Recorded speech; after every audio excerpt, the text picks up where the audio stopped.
What we observe from our many hours of diving is that SoFi does not seem to interfere with the local aquatic life. The fish don't run away, which is not the same behavior we see when we swim side by side to the SoFi.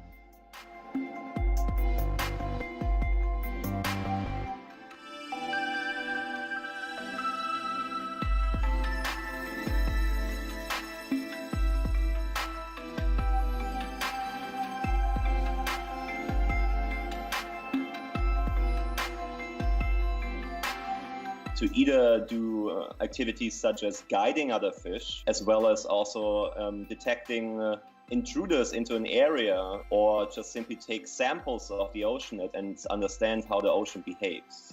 The oceans are getting extraordinarily polluted. With a team of SoFis, we can imagine mapping this pollution and also maybe even beginning to clean it up.